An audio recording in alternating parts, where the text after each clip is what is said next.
United States officials have confirmed that Iran's team will have to leave the country within hours of the full-time whistle at their World Cup group games in Los Angeles and Seattle.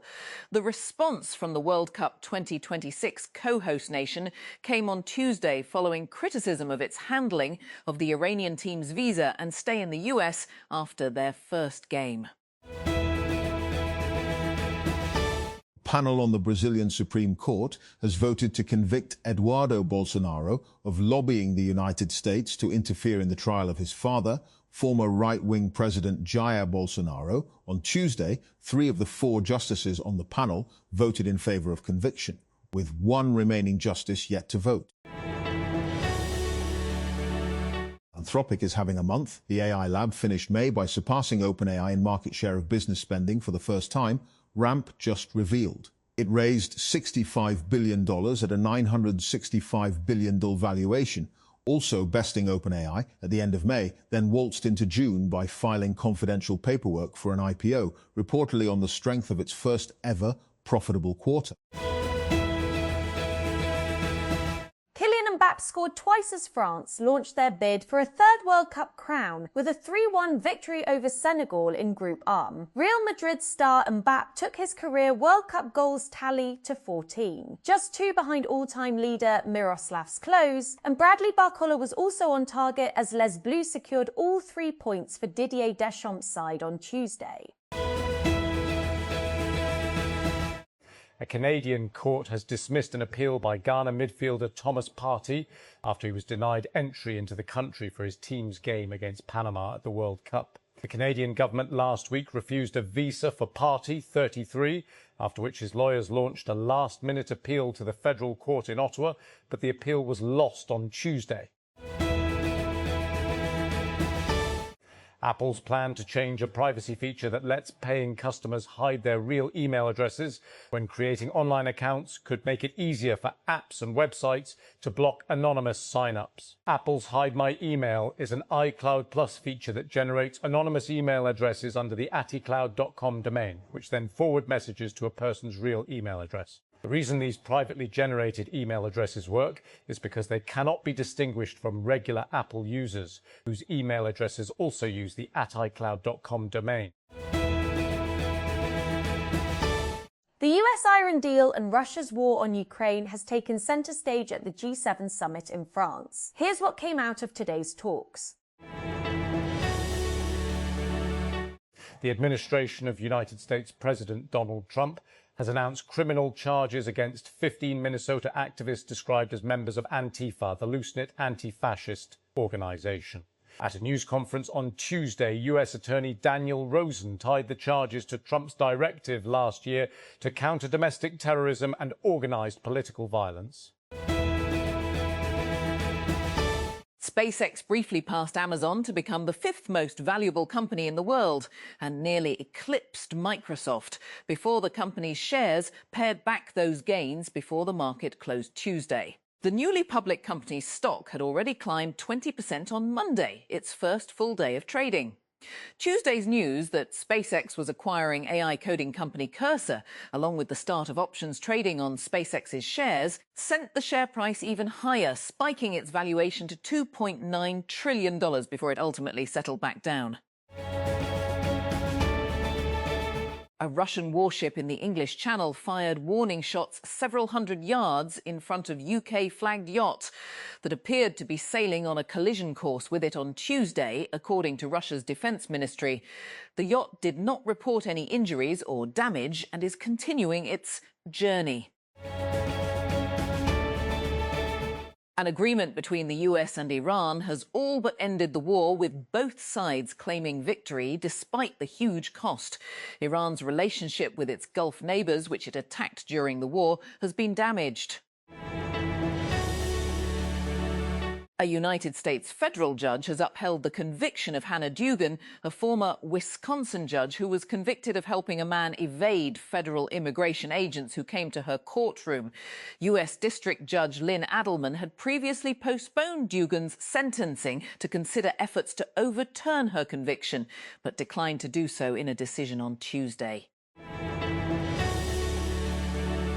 The current Ebola outbreak in the Democratic Republic of Congo, DRC, could become deadlier than the worst outbreak on record, which killed more than 11,000 people, says the head of Africa's Centers for Disease Control and Prevention, Africa CDC. The number of confirmed cases in the country, including increased to 896 deaths. Government data showed on 6 deaths, data showed on Tuesday. More than 400 cats destined for slaughter have been rescued in Vietnam after authorities dismantled an alleged feline theft ring. An animal welfare group has said 9 people have been arrested in connection with what police described as a criminal group specialising in stealing and collecting cats, according to the official newspaper of Ho Chi Minh City Police. Republican Governor of Ohio Mike DeWine has announced that he now opposes the death penalty, calling for an end to the punishment he once helped revive in his state. During a news conference on Tuesday, DeWine explained that, as a young prosecutor and elected official, he once believed that capital punishment could serve as a deterrent to crime. But that argument, he said, no longer stands up to scrutiny. A security researcher said she was able to access several internal FIFA platforms due to a simple security flaw, which allowed her to watch and have full control of the TV stream of every World Cup game. The researcher, who goes by Bob the Hacker, said she simply registered as a player agent on FIFA's official agent registration platform. Then, thanks to having that account and a flaw in FIFA's back-end API, which didn't check if a user actually had the proper authorization, she was able to access several internal FIFA platforms. Qualcomm CEO Christiana Ammon said Tuesday that the company is working on over 40 different AI wearable devices, including jewelry, earbuds with cameras, pins and watches, a sign of how aggressively the chipmaker is betting that the next major computing platform won't be a phone at all. To power that vision, Qualcomm is announcing 2 new offerings. A platform called Snapdragon Reality Elite for mixed reality glasses, designed to run more powerful on-device AI, and the scalable turnkey AI-ready toolkit, START, a combination of hardware modules and a software stack for AI devices, starting with smart glasses. Game over for fans of discontinued video games after the European Union. EU admitted defeat on Tuesday and said it cannot stop publishers from making them unplayable.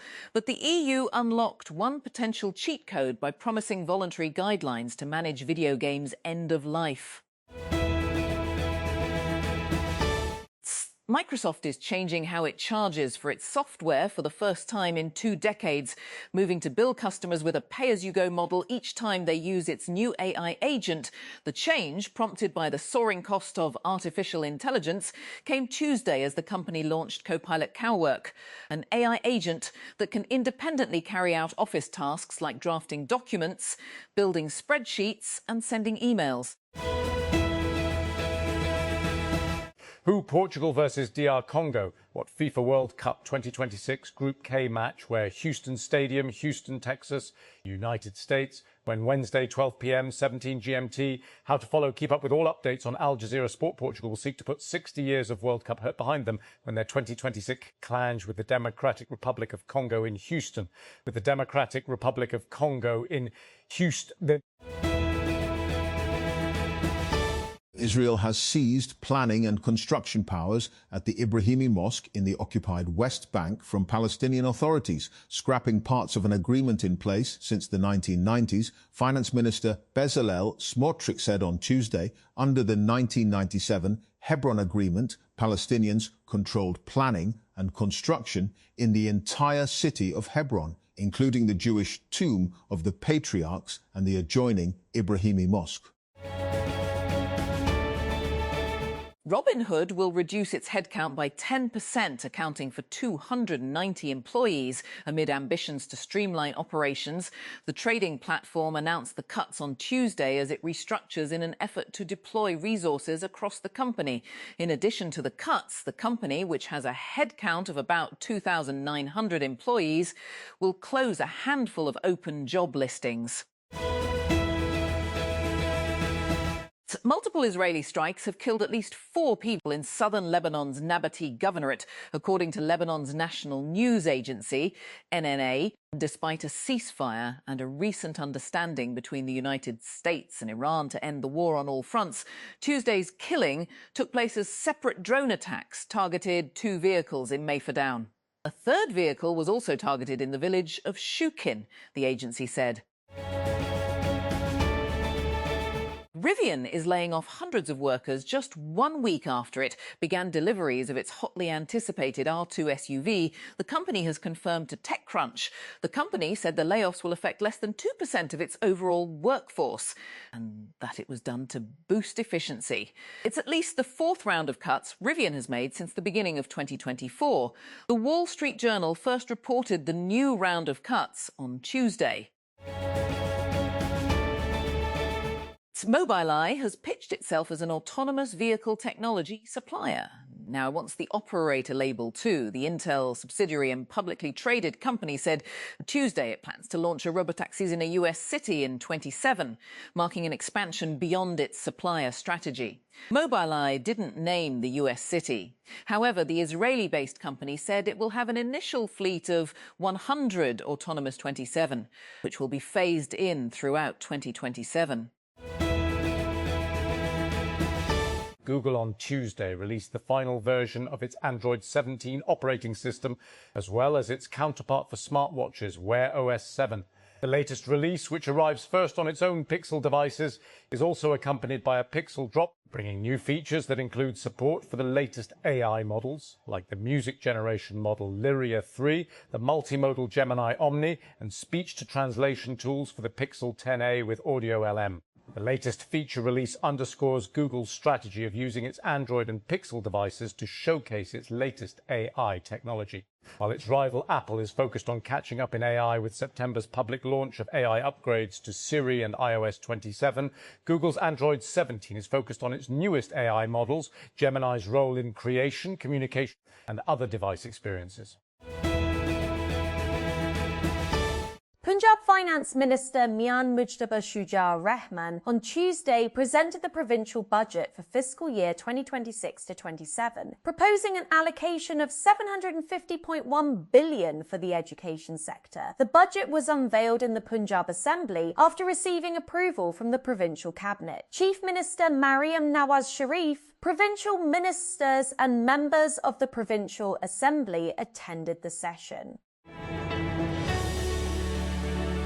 Finance Minister Mohammad Aurangzeb on Tuesday termed the launch of the Tax Asan scheme for traders a paradigm shift, adding that the government had to start somewhere in its efforts to widen the tax net. In an interview on Geo News programme Capital Talk, Aurangzeb said, "We kept the tax rate at 1 PC for traders because we have to start somewhere. However, it is part of a broader framework to expand the tax net, and we are moving in the right direction." Washington. US President Donald Trump on Tuesday signaled his willingness to submit the recently negotiated Iran agreement to Congress for review, as lawmakers from both Republican and Democratic lawmakers demanded access to a deal whose full terms remain closely guarded. Speaking during a meeting with United Arab Emirates, UAE President Mohammed bin Zayed Al Nahyan in France, Trump suggested he had no objection to congressional scrutiny of the accord, which was announced over the weekend and is expected to formally be signed in Geneva on Friday by Vice President J.D. Vance. On Monday, hours after the announcement of a ceasefire agreement between the US and Iran, families that had been displaced because of the war began to return to communities in southern Lebanon, despite warnings from the authorities that it was not safe yet. In a video widely shared online, some residents arrived by car in a village to find an Israeli armored vehicle blocking a street.